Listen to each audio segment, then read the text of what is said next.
Hey, how you doing? Justin here. Today we're going to talk about how to play guitar and sing at the same time. It's a really great skill to get together. I just did a video on how not to suck at singing, and by far the most common question in the comments was how to play and sing at the same time. Now, actually, I had a video out on that already, filmed it probably 100 years ago, so I thought I would update it. I do quite a lot of singing and playing at the same time. I try and do a demo at the beginning of every song lesson, so I have to practice up my singing, I have to practice up the guitar part, and I have to practice working the two things together. And there already is the trick here. You can't focus on more than one thing at a time. You just can't. That's not how us humans work. So you have to work on your guitar, you have to work on your singing, and then you have to work on putting them together.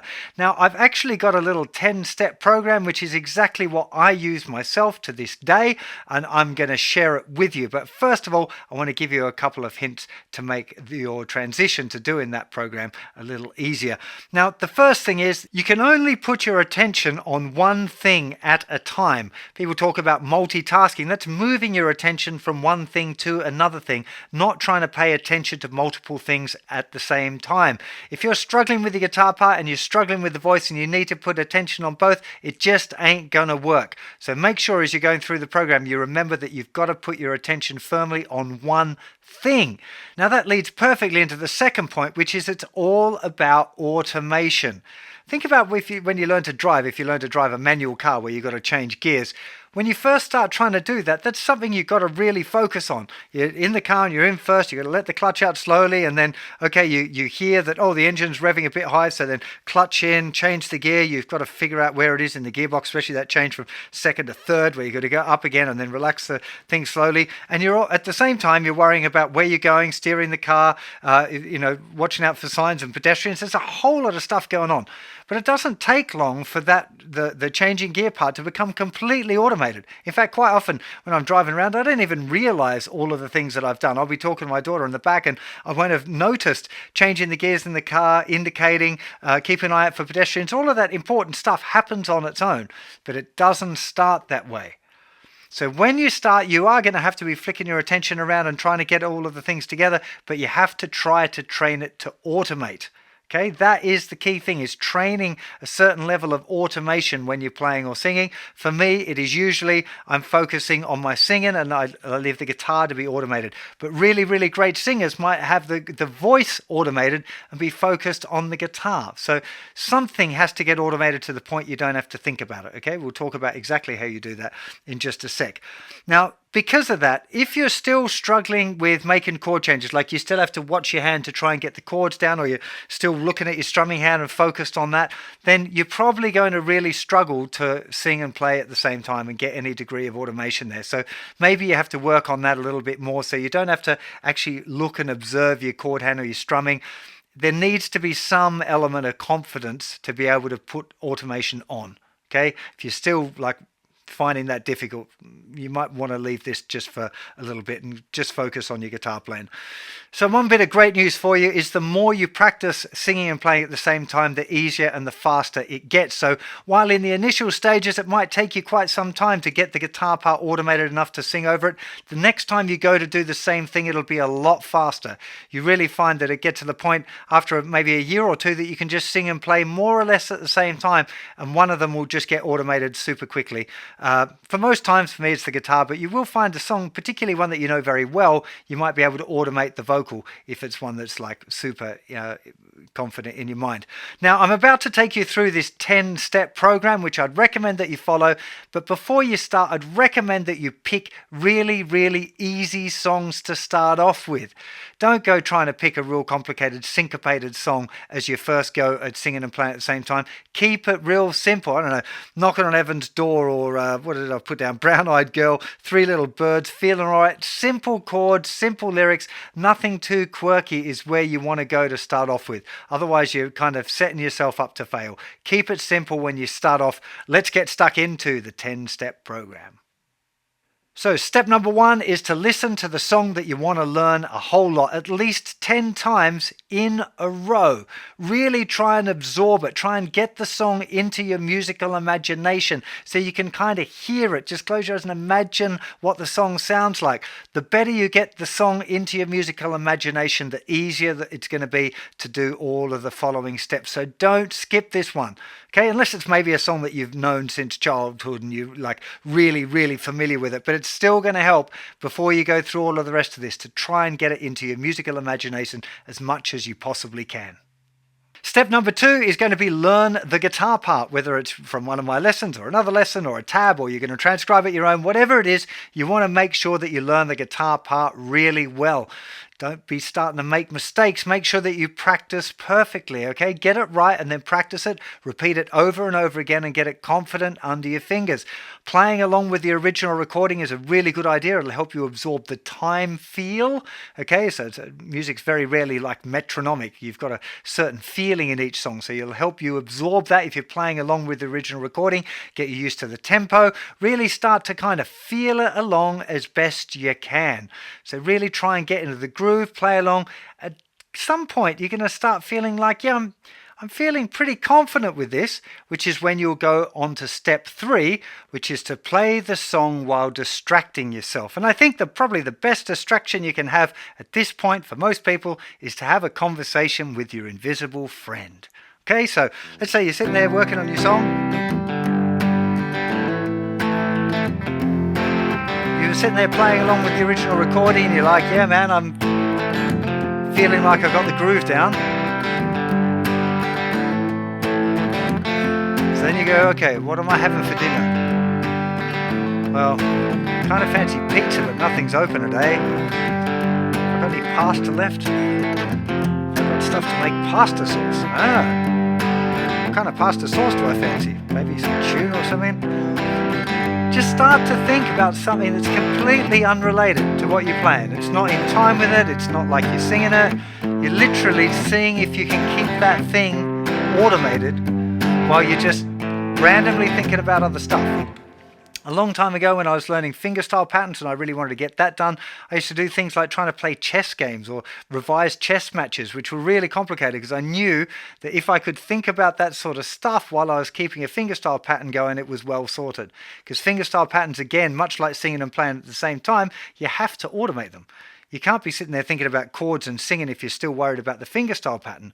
So whatever it is that you're working on, you need to practice it to the point where you can distract yourself confidently. Okay, and not be too worried about it and have it not go wrong. If it goes wrong, you're like, okay, I need to work on this a little bit more. Maybe just go for a slightly lesser distraction. Just see if you can get it going. Concentrating. And then just think about, I don't know, something else. Oh, and then back. Okay, just allow yourself to, it can be incremental. It's not going to be like suddenly you're going like, oh, I can think about anything else or read a book while I play guitar at the same time. It's just not going to happen that way. It's going to be a bit more incremental than that, and that is totally okay. So once you can play the guitar part and you can distract yourself, it's time to go back to the song again and listen to it a bunch more times, but this time really focus on the vocal. Okay, so the guitar is going okay. Now it's time to focus on the voice part. And you want to be doing that independently of the guitar. So put your guitar down, just lay it down, pop it down like that and just really listen to the voice. How does it sound? Where's the phrasing going? Do you understand the lyrics? Really try and dig into the vocal as much as you can because that's where your effort is going to next. So point number 5 is going to be write out the lyrics and study them. The more you can get the lyrics into your memory, the easier it's going to be. Now, I'm not saying you have to memorize all of them because we're already talking about automating the guitar, but at least be kind of familiar with them. Okay, very often when I'm doing my song lessons, I've got a little computer screen down here and I have the lyrics to the song up. So I will have totally memorized the guitar part, but I'm still looking at the lyrics there just as cues. But it's not like I'm reading them to find out what they are for the first time. They're just like little clues, just trying to help me along there. So getting the lyrics out, studying them as much as you can, make sure you're kind of familiar with what they mean, how they make you feel, as much connection that you can make with the lyric as you can. And then it's time for step number 6, which is going to be singing along with the original recording. Again, really important to get the phrasing right and the feel of it. One thing that you might find is a good idea is just to kind of tap your foot along with the music if you can, but otherwise just really stay focusing on singing along with the original recording, because it's not just the guitar that has to stay in time, it's also the voice. The melody has a rhythm, the rhythm of the melody. So you want to make sure that that's feeling pretty solid as well. If you're worried about the vocal, the rhythm of the vocal, it's going to be very difficult to sit it with the guitar. So just focus on the singing along with it. If you can, maybe just tapping your foot along if you're able to do that, and then sing along with the track at the same time. That'd be a really good idea. Don't worry about it. We're going to address the singing and playing with the rhythm part a little in a couple of steps time, but just really focus on the vocal, getting yourself in tune. If you're not in tune, don't continue trying to play guitar and sing at the same time. Just work on your tuning. Try and get that really focused on. If you're worried about your vibrato, you're worried about something else, try and iron all of that out, just focused on the singing, because you're not going to be able to do that while you're doing something else. Tip number 7 is a real good one. It's know the syllables where the chords change. Now, actually, the first time I saw this was with a session singer friend of mine, Selena Mastroianni. She was over doing a session for me. I had the lyrics printed out, and she was putting these little marks on the paper. I was like, what's that all about? And she was like, well, that's where the beat is, or where the chords change, so that I know exactly how to phrase the lyric relative to the beat. I was like, yeah, that's a real good idea. Any of you that use the JustinGuitar songbooks will notice that we write the chord on beat 1 above the syllable in the lyrics where the chords change. So having an understanding of exactly where that kind of bar line is, where the beat 1 is each time relative to the lyric, is a really good idea. You probably want to have the lyrics either printed out or handwritten out if you want.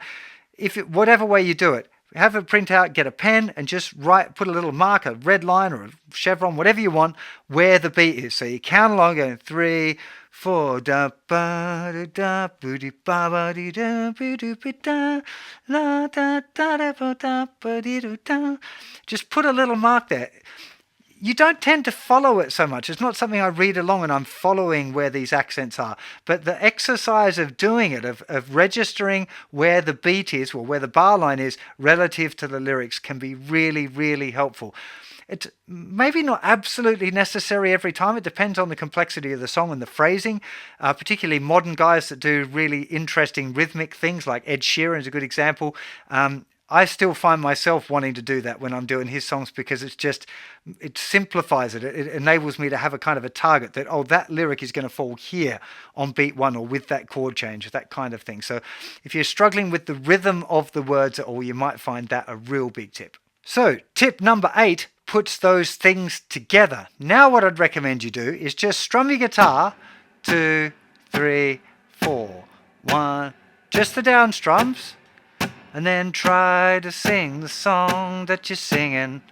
Keep the strumming moving along. I'm just making up a melody, 'cause if I choose a proper song, I'll get a copyright strike. But you get the idea. I'm just singing along and keeping the rhythm real simple.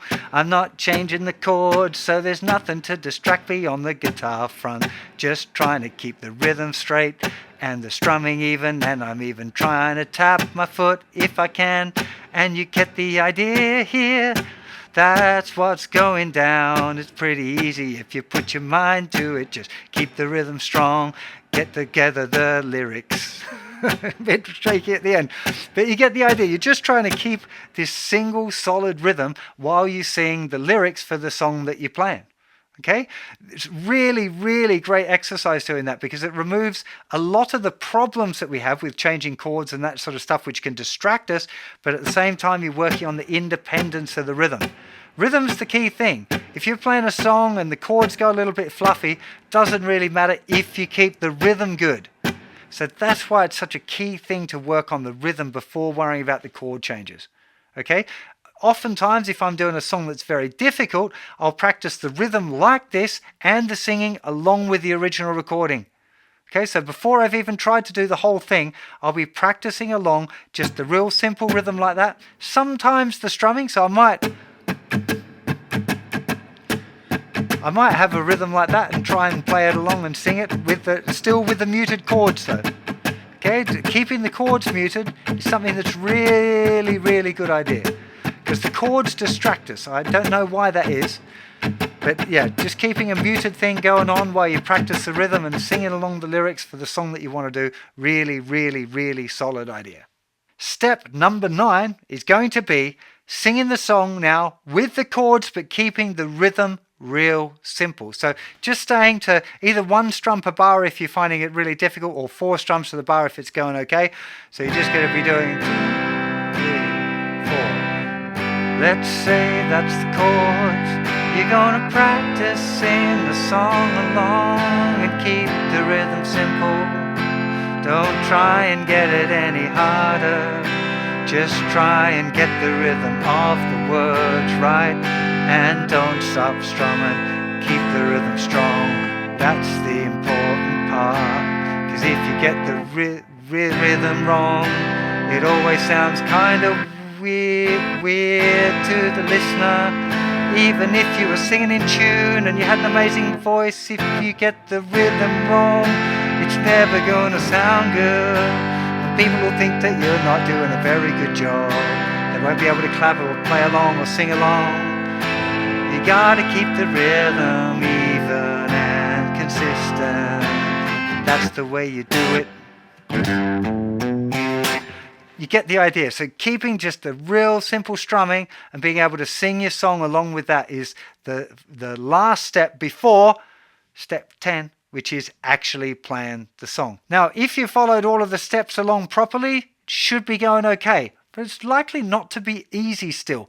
Like most things worth achieving in life, it takes a bit of effort, takes a bit of practice, takes a bit of grit. So don't be surprised if it's not super easy or you're still struggling with some stuff. It's going to take some practice. Get over it. Just practice. Keep doing it. Okay, I'm going to give you some extra hints here now, but the main thing is just not to get discouraged if you can't do it straight away. It'll come. Just keep going back. If you're struggling with the singing, if you can't quite get the singing together, go back and work on that. Still struggling with the rhythm, go back and work on that. At any point, you might find that you need to go back and revise some steps. You might find there's one particular part of the song that's real difficult, so you might have to work on that little bit as well. So let me give you some extra hints here now.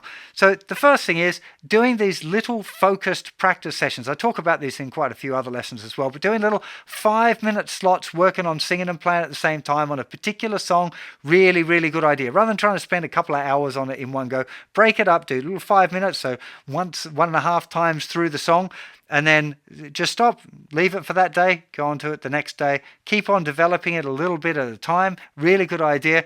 If there's one part of the song that you're really struggling with, take that one little bit of the song and practice doing that over and over again.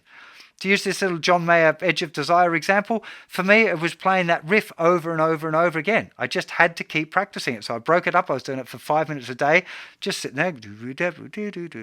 Now I'm feeling way more confident, even though the first day I kind of got it together. I could kind of do it.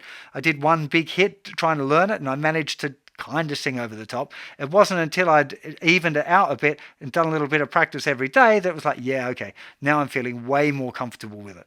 Okay, especially I was trying to listen to the song a bit as well in the car. Every time I got in the car, I was trying to absorb that vocal down as well. So sometimes it's just going to take some practice, and doing a little practice often is always going to be better than doing it in one big hit.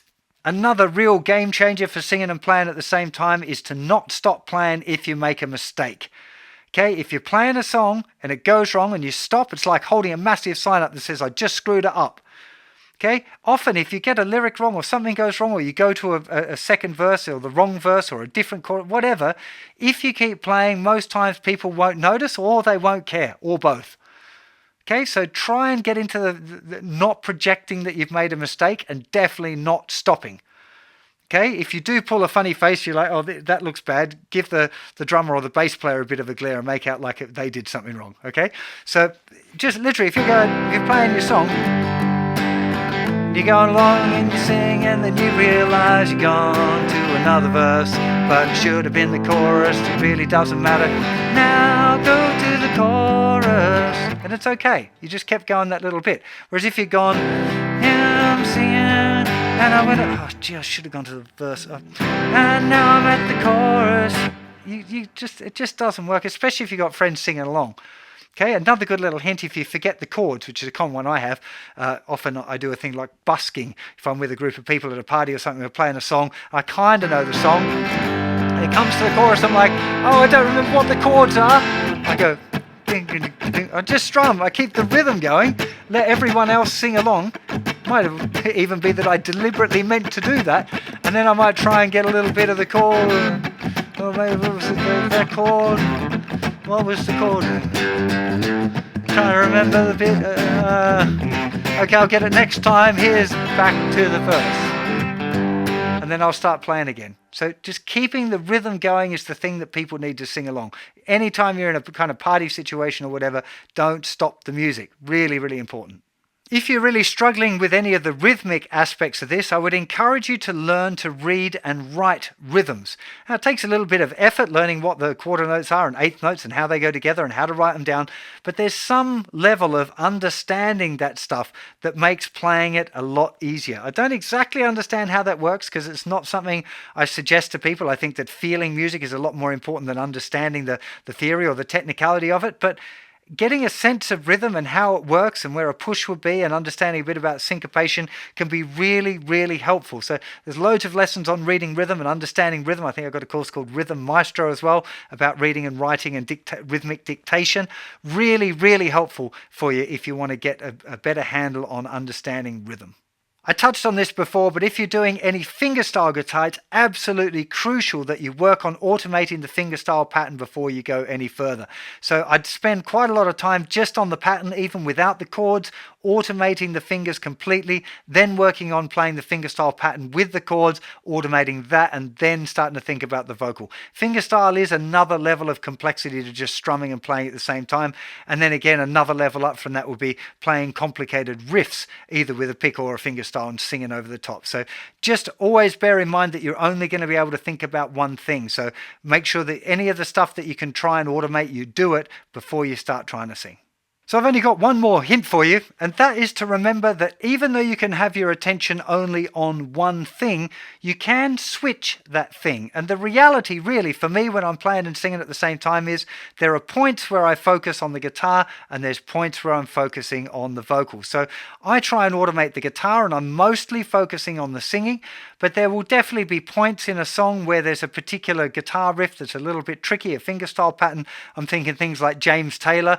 So I might be able to play most of the song reasonably well and just focus on, not focus on the guitar and be thinking about the singing. But then in between the vocals, there'll be some little phrase where I have to move my attention again. Or if I'm playing Sultans of Swing, I might be able to play all the rhythm and sing it completely without thinking about too much, but then when the licks happen in between, I'm switching my attention onto the guitar straight away and then it's going back to the voice. So it is perfectly legit to be able to move your attention around between different things.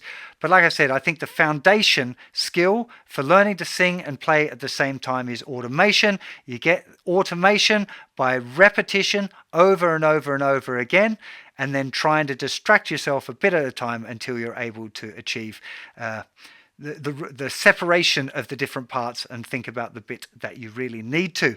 I really hope you enjoyed this session and it helps you on your quest to be able to sing and play at the same time. If you've got any questions, let me know in the comments. I'll do my best to answer them, and I'll put some more information over on the website. If you're on YouTube, there'll be a link in the description. If you're over on the website as well, don't forget that you've got community chat down below beneath this video as well, so you can chat with other members of the Just a Guitar community and get some other hints or tips or solutions or problems or suggestions for songs and all of that sort of stuff, or just making a friend to play a song with or two. Hope you have an absolutely fantastic day, and I'll see you for plenty more very soon. Take care. Bye-bye.